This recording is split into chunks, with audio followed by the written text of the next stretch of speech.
Who killed the American Silver Eagle? I've got 7 events that point to a few persons of interest. Stick around. Thank you to our returning subscribers and guests. Welcome to my Silver and Gold Underdog channel. In this video, I want to look into who killed the American Silver Eagle. The mintages for 2022 are way down from previous years, and the premiums are still high. If we look at a few key years, we can see a pattern. In 2011 was one of the biggest years, and the US Mint was able to produce 3.3 million Silver Eagles a month on average. So that's what they're capable of. So production for Silver Eagles is way down, but is the demand down or the production down? Who killed the Silver Eagle and who killed the Golden Goose?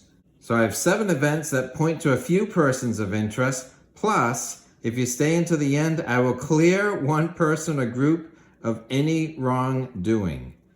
So if you like physical silver and or gold and a good whodunit story, please give this video a thumbs up. Okay, so the number one problem on who killed the Silver Eagle is the premiums. And there's many parties or many persons of interest with respect to this.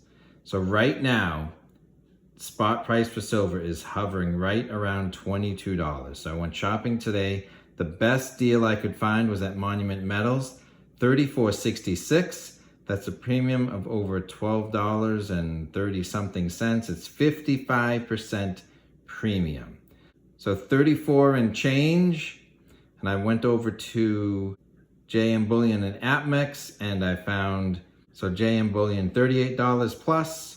APMEX also $38 plus, so $16+ premium.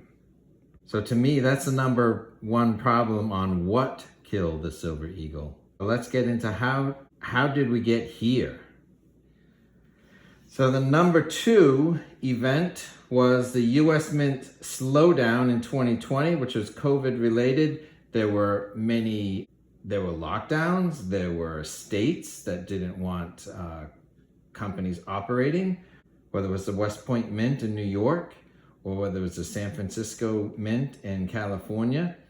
So there was a lot of difficulty in keeping the mints operating, as you can see in this chart. So in 2020, the demand was skyrocketing and the mint was able to average 2.5 million a month. But if you look at April and May, very weak months. So the US Mint had closed the West Point Mint in New York for a couple of months, April and May.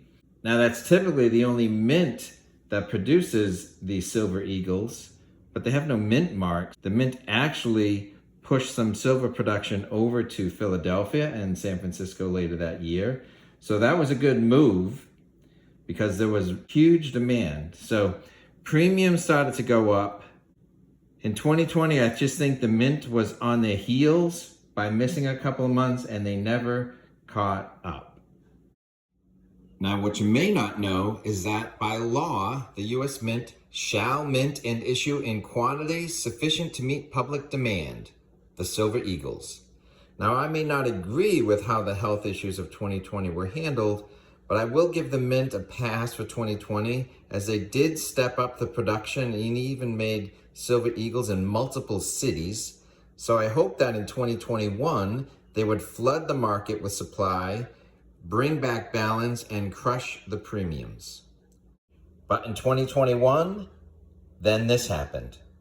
So our third event that happened is that after being perpetually behind in 2020, the US Mint decided to do this. In 2021, they decided to do a redesign. So then as we look at this chart, they were able to produce about 2.4 million a month. So it's down from 2020, but they took a self-imposed slowdown in April and May and maybe even in June. So I think the new Type 2 designs were out in either June or July. But by taking a couple of months off to retool, to redesign, to re-QC, they just put themselves behind again. They had 2 years in a row of 2-month slowdowns in the middle of a busy season. which did not help the premiums again. So the jury is out on whether people like the new design, but maybe not. Maybe that is number 4, the 4th event, the redesign itself. So perhaps by redesigning a popular coin, the US Mint has killed the goose that laid the golden eggs. The US Mint stamps their coins with their designs, but yet they don't furnish the raw silver, the raw flat silver. So they need to get a blank, smooth, circular disc from a vendor, and then they can stamp the design in it that we know. They have outside vendors, and those vendors are perpetually behind, and they're possibly only 2 to 4 at any given time. It's not very transparent. One of the major ones that's been around for a good 10 years is Sunshine Minting. I believe they are one of the dominant suppliers of blanks, and there's typically 1 or 2 others, and those may change. There have been times in the past where the US Mint will publicly declare in early spring, like, wow, we have run out of planchettes. It happened in spring 2020, and then that was followed up by the actual shutdown of the facility. So it's a perpetual problem, and so I would blame the US Mint itself for not having more vendors on their approved vendor list. So the 6th event that happens all the time, there is a misbalance in the distribution system. So there's the Planchette Supply, there's the US Mint. The US Mint has 10 authorized purchasers that they sell wholesale to the United States, and then those are the dealers to the dealers. In the past, they've been under perpetual allocation where they're not able to buy everything they want, and then the US Mint says, well, we'll give you this supply based on the percentage of what you've bought from us in the past. Not meeting the demand leads to higher premiums. And those higher premiums are basically because the authorized purchasers and any dealer downstream from them, they don't know where the next tube or monster box of Eagles is coming from. So they raise the prices so that they don't end up with zero supply before the next shipment could possibly be in.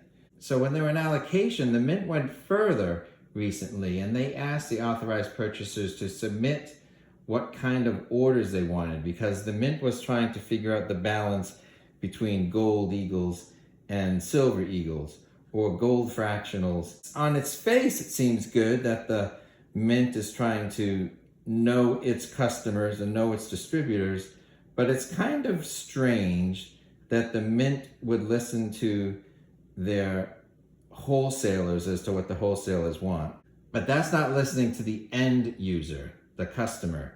The customer wants lots of mintage so that the supply exceeds the demand, at least until we get the premiums out of control. So if I were the US Mint, I would ignore the authorized purchasers and I would double the mintage from wherever it is.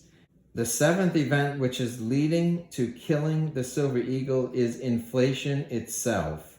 And so I think stackers have limited budgets. It's quite possible our budgets are being eaten, whether it's the food budget or our gasoline budget, that is taking up more and more of our household income, and there's less and less income to save for the future, which is what silver is about.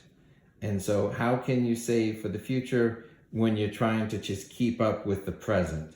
And the present is getting more and more expensive. So in this respect, I would blame the Fed. The Fed has printed the money. The Fed has created an inflationary environment. So the one group that I do not blame for killing the Silver Eagle is the stackers. The stackers didn't ask for a redesign. The stackers didn't kill the goose that laid the golden eggs.